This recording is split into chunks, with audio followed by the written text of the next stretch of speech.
जय सिया राम मित्रों। अमृत कलश चैनल में आपका स्वागत है। दुनिया बदल रही है और इस बार बदलाव सिर्फ युद्ध का नहीं है, बल्कि आपके पैसों का भी है। ईरान इजराइल वार 2026 अब सिर्फ मिडिल ईस्ट तक ही सीमित नहीं रहा है। यह युद्ध ग्लोबल इकोनॉमी, स्टॉक मार्केट और सबसे ज़्यादा गोल्ड और सिल्वर को हिला सकता है। लेकिन याद रखिए, वार सिर्फ देशों के बीच ही नहीं होता, वार आपके पैसों पर भी होता है। अब सवाल ये है कि क्या गोल्ड में अब एक्सप्लोजन आएगा या पूरी दुनिया का मार्केट क्रैश होगा।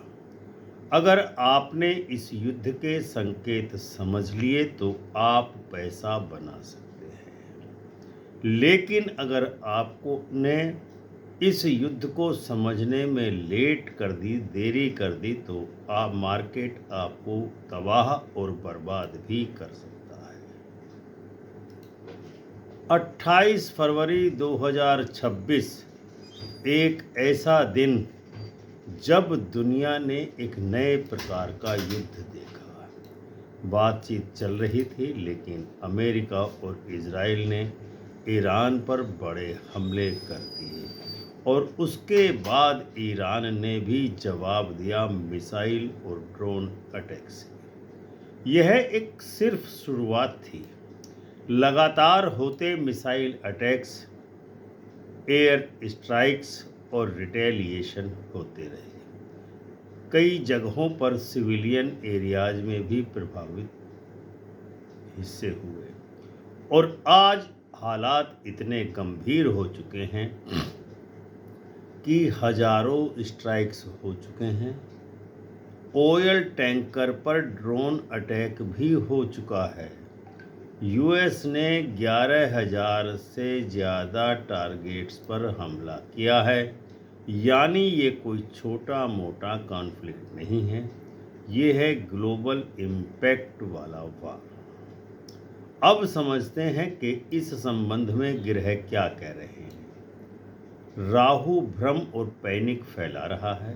राहु जब भी एक्टिव होता है, मार्केट में इल्यूजन पैदा करता है।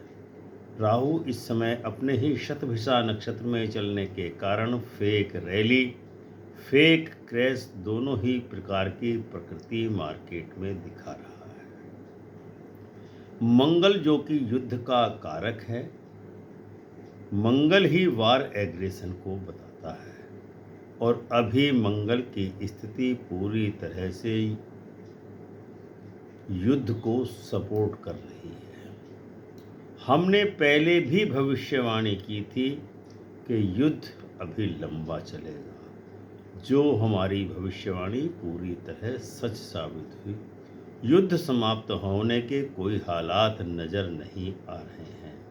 हमारा वह वीडियो भी कि युद्ध लंबा खींचेगा, मंगल 3 अप्रैल के बाद स्थिति और गंभीर बनाएगा। इस वीडियो को आप जाकर के हमारे YouTube पेज पर जाकर देख सकते हैं। शनि जो कि परिणाम और सजा देने वाला कारक ग्रह है, शनि जब एक्टिवेट होता है तो वह कर्मों का हिसाब लेता है, पूर्व कर्मों का।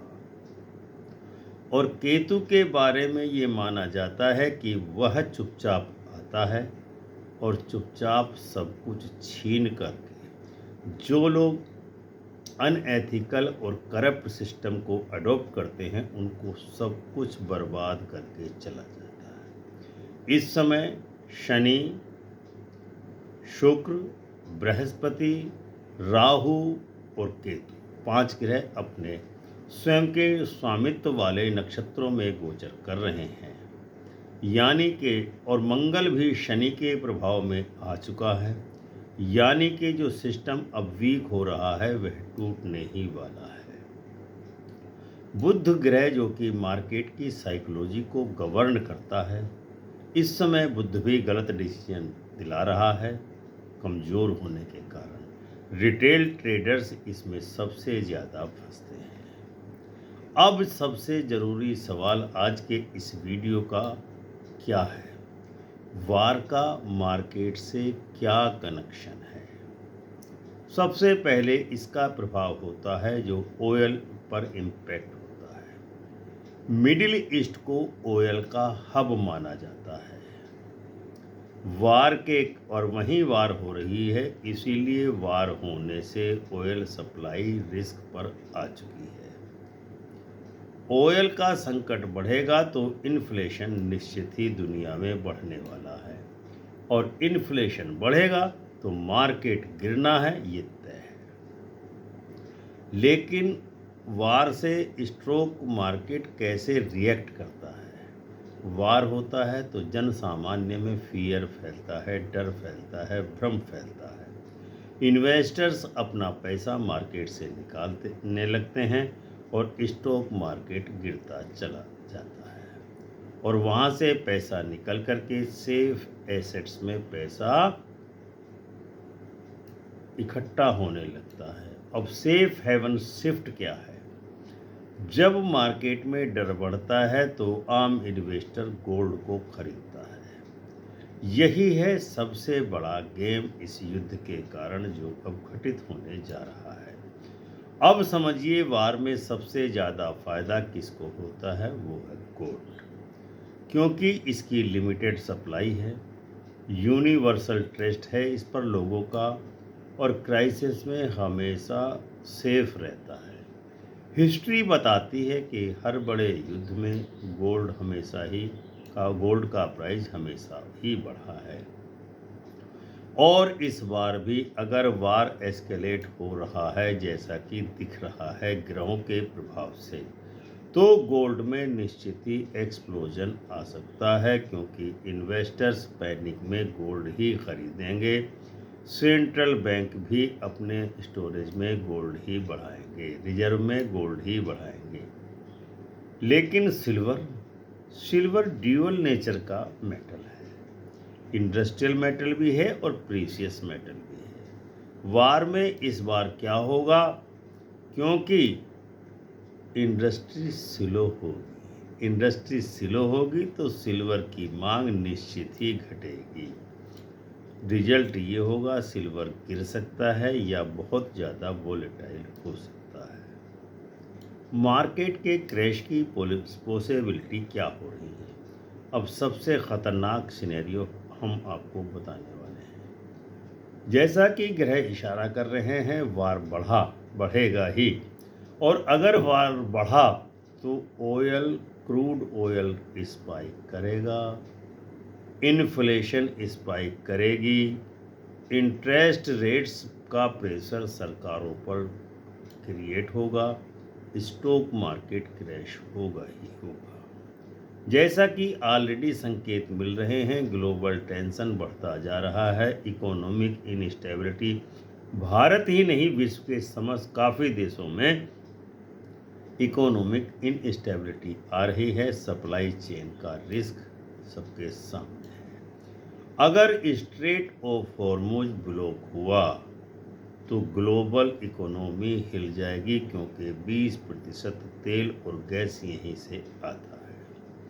अब बिग सिनेरियो क्या हो सकता है जिसकी पॉसिबिलिटी है? गोल्ड एक्सप्लोजन करेगा, वार बढ़ता है तो फियर बढ़ेगा और गोल्ड बूम बूम करता ही चला जाएगा। सिनेरियो 2 ये हो सकता है कि ऑयल स्पाइक करेगा, इन्फ्लेशन बढ़ेगा, स्टॉक मार्केट क्रैश होगा। सिनेरियो 3 क्या हो सकता है? मिक्स रिएक्शन का भी हो सकता है। गोल्ड अप जाएगा, स्टॉक मार्केट डाउन जाएगा, सिल्वर वोलेटाइल होगा।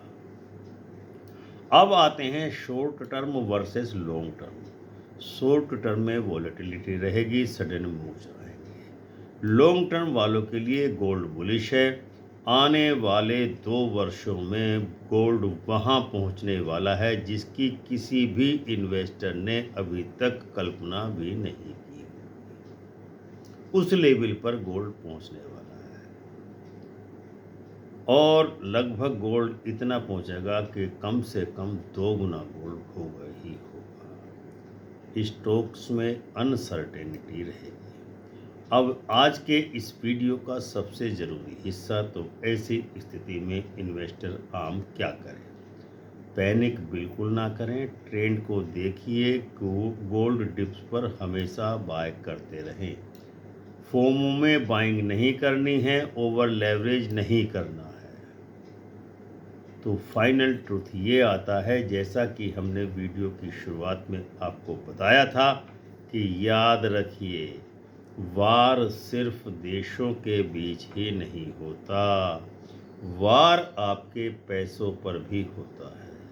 जो समझ गया वही पैसा कमाएगा, जो नहीं समझेगा वो सब कुछ मार्केट खो करके मार्केट का शिकार ही बनेगा।